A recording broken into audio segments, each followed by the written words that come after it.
Oke teman-teman, selamat datang kembali di channel Pejuang NIP. Kemarin kita sudah sampai di bawah tekanan emosional maupun sosial ya teman-teman. Kita akan melanjutkan ke bab yang pas paragraf terbaru, yaitu pergeseran. Pergeseran dari lots ke hots ini mengubah atau anatomi sosial secara drastis dalam tiga aspek utama teman-teman, yaitu struktur stimulus, kompleksitas narasi, dan kedalaman opsi jawaban. Dari segi struktur stimulus, soal-soal LOTS biasanya langsung memberikan pertanyaan tanpa pengantar, atau hanya menyediakan pengantar pendek sepanjang satu kalimat. Sebaliknya, soal HOT selalu diawali dengan stimulus yang kaya akan konteks.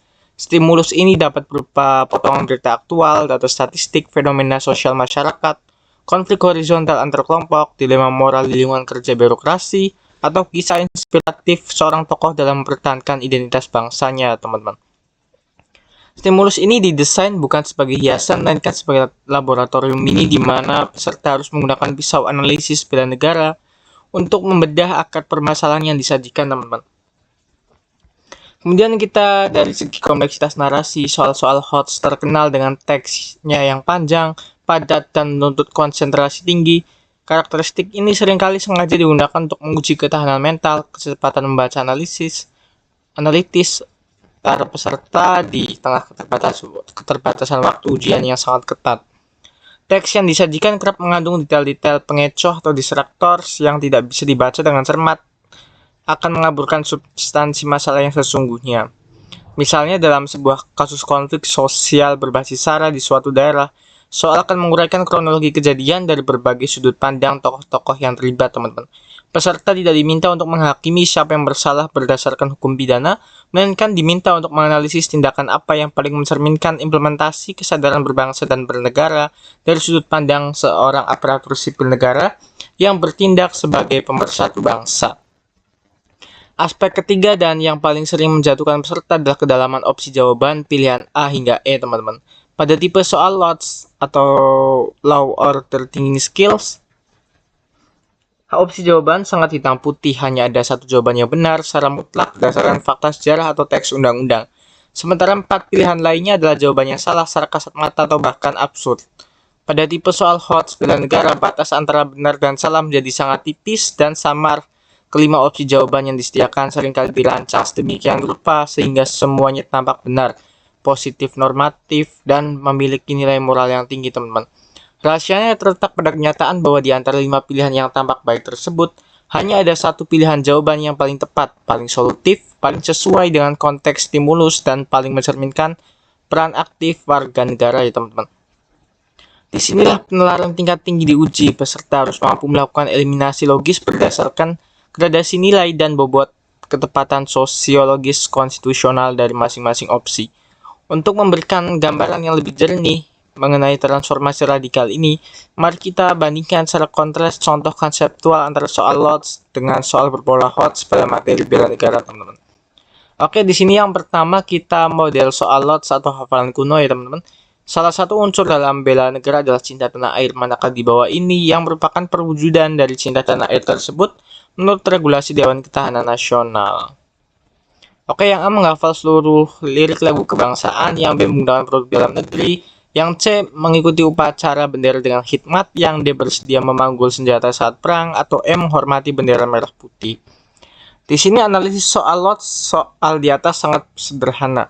Pesertanya perlu mengingat daftar aktivitas normatif yang sering tertulis di buku-buku teks sekolah.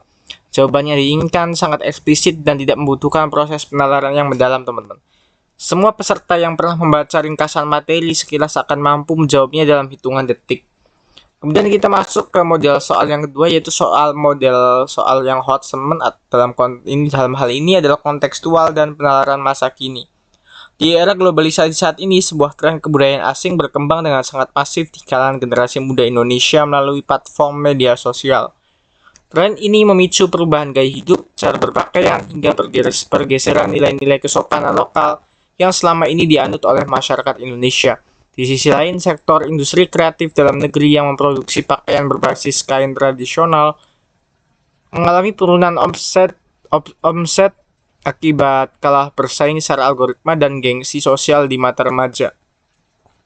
Melihat fenomena penetrasi budaya asing yang mengancam eksistensi nilai negara ini, tindakan yang paling mencerminkan implementasi nilai dasar bela negara cinta tanah air yang dapat dilakukan oleh seorang pemuda yang bekerja sebagai konten kreator digital adalah membuat kontennya secara tegas mengkritik, mengecam, dan mengajak masyarakat untuk memboikot total seluruh produk dan kebudayaan asing yang masuk ke Indonesia. Yang B mengabaikan tren kebudayaan asing tersebut dan tetap fokus memproduksi konten-konten secara perjuangan kemerdekaan pahlawan masa lalu demi menjaga originalitas. Yang C mempelajari algoritma media sosial global secara mendalam untuk kemudian memproduksi konten yang mengemas kain tradisional secara modern, estetis, dan relevan dengan selera generasi muda saat ini. Kemudian yang D menyurati Kementerian Komunikasi dan Informatika serta Kementerian Pendidikan dan Kebudayaan agar segera memblokir platform media sosial yang menyebarkan kebudayaan asing tersebut ya teman-teman. Kemudian di opsi M mengadakan seminar-seminar kebudayaan secara tatap muka di sekolah-sekolah untuk menyosialisasikan pentingnya menjaga kelestarian budaya asli Indonesia dari gempuran zaman. Oke, di sini analisis soal hoax-nya teman-teman. Mengapa soal di atas dikategorikan sebagai soal hoax? Pertama, ia menyajikan masalah nyata atau kontekstual yang dihadapi bangsa saat ini, yaitu perang asimetris di bidang kebudayaan atau cultural warfare, teman-teman, dan ekonomi kreatif pada era digital.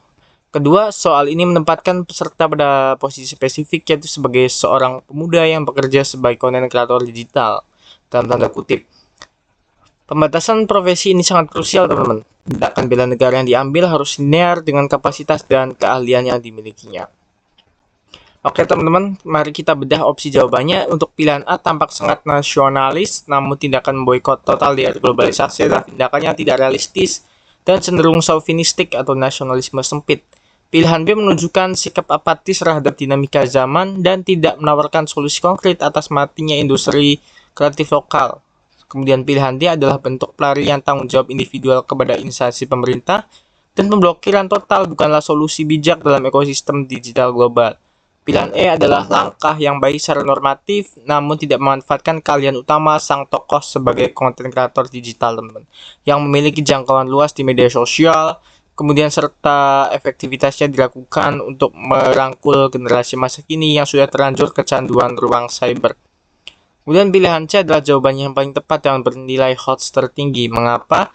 Karena pilihan C menggabungkan kemampuan awal bela negara, yaitu penguasaan iptek dan algoritma digital, dengan nilai cinta tanah air, kemudian dengan melestarikan kain tradisional, untuk menciptakan solusi nyata yang adaptif dan produktif, dan mampu bersaing langsung dengan kebudayaan asing di medan perang yang sama, yaitu media sosial.